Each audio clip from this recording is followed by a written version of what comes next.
Sebelum mendengarkan, kalian bisa memberikan subscribe dan like, pencet notifikasi lonceng yang ada di samping subscribe, dan share ke teman-teman kalian kalau kalian menyukai setiap episode. Komen kalau kalian menyukai konten yang kami buat, berikan pendapat buat kami, dan kalau kalian mempunyai cerita horor, kalian bisa memberikannya ke email yang ada di deskripsi. And enjoy true story kisah kalian.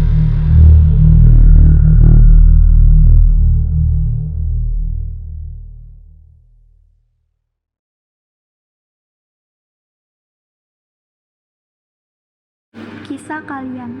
Rumah Sakit Dr. Cipto Manungkusumo, Jakarta Pusat. Rumah sakit ini sendiri pertama kali diresmikan dan dibuka pada tahun 1919. Sudah sangat tua, bukan? Nyatanya, hal itu selera dengan sangat banyaknya pengalaman mistis di tempat ini. Salah satunya berasal dari seorang mahasiswa bernama Romli. Pada suatu malam, ia tengah berjalan pulang menuju rumahnya. Namun, di tengah perjalanan, ia melihat segerombolan orang tengah berkumpul di pinggir jalan. Ia pun lantas menghampiri gerombolan tersebut. Nah, ternyata orang-orang di sana berkumpul lantaran tengah membantu seorang korban kecelakaan. Romli pun lantas menyadari bahwa korban tersebut adalah teman sekampusnya. Dengan bergegas, ia menolong temannya tersebut dan membawanya ke rumah sakit terdekat dengan bantuan warga sekitar. Kebetulan rumah sakit terdekat dengan lokasi kejadian pada waktu itu adalah Rumah Sakit Cipto Manungkusumo. Sehingga Romli pun membawa temannya untuk berobat ke rumah sakit tersebut. Sesampainya di rumah sakit, temannya Romli langsung mendapatkan perawatan intensif. Romli pun mencoba untuk menghubungi kedua orang tua temannya. Namun, ternyata kedua orang tua temannya itu tengah berada di luar kota dan baru bisa di rumah sakit pada esok pagi.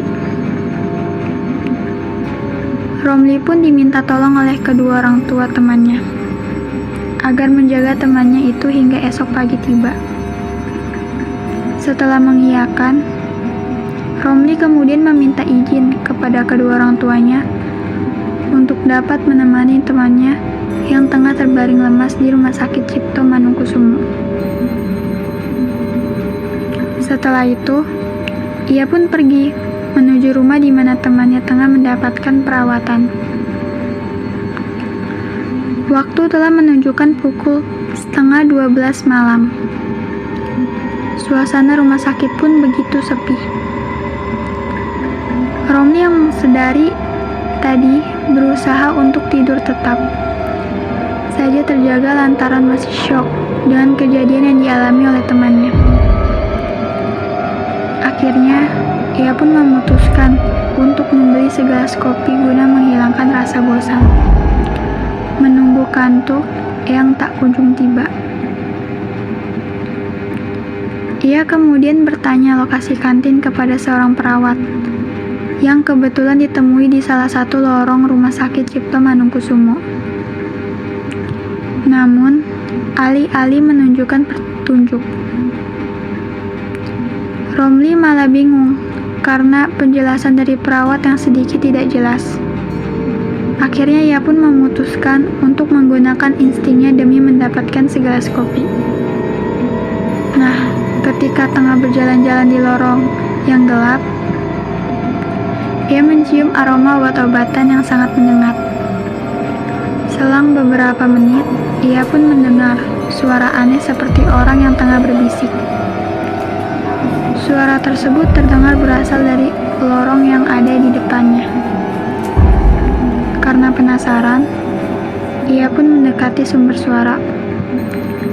Anehnya, ketika Romli memasuki bangsal di mana sumber suara tersebut berasal, suara aneh itu malah menghilang. Romli pun melihat sekelilingnya yang tampak sangat berantakan. Kemudian, pandangan Romli diarahkan ke sebuah meja yang terletak di sudut ruangan.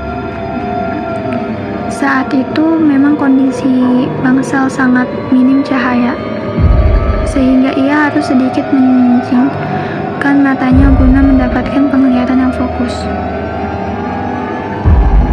Setelah berusaha untuk melihat dengan jelas, ia lantas terkejut karena melihat sepotong kepala wanita berambut panjang tergeletak di atas meja tersebut.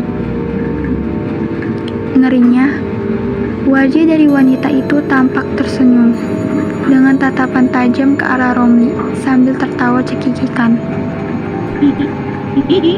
Sontak Romli langsung kaget dan lemas dengan apa yang baru saja dilihatnya. Ia pun bergegas keluar dari ruangan tersebut dengan tergesa-gesa. Namun, baru saja sampai di depan bangsal, ia terjatuh lantaran tersandung sesuatu. Setelah mencari tahu apa yang membuatnya tersandung, ternyata ia semakin ketakutan. Lantaran yang membuatnya tersandung adalah tubuh seorang pria yang tidak memiliki kaki dan tangan. Ngerinya, pria tersebut menatap Romli dengan tatapan kosong, tanpa ekspresi apapun. Romli pun segera bangun dan bergegas lari, meninggalkan bangsal hingga akhirnya ia menabrak satpam yang tengah bertugas pada malam itu. Satpam tersebut kaget melihat kondisi Romli dengan wajah yang sangat pucat, sambil gemeteran ketakutan. Romli lantas dibawa oleh satpam menuju pos untuk ditenangkan. Setelah diberi minum, Romli menceritakan kejadian yang barusan dialaminya. Mendengar cerita dari Romli, satpam itu pun mengiyakan dan menjelaskan bahwa ruangan tersebut merupakan bekas instalasi bedah umum dan sudah lama tidak digunakan. Satpam itu menceritakan bahwa di tempat itu memang sangat angker dan cukup sering memunculkan penampakan hantu berupa potongan tubuh manusia. Romli yang masih ketakutan kemudian meminta untuk diantarkan ke ruang ICU, tempat temannya dirawat. Sesampainya di ruang ICU, Romli tidak pernah meninggalkan ruangan itu hingga pagi menjelang karena saking ketakutannya.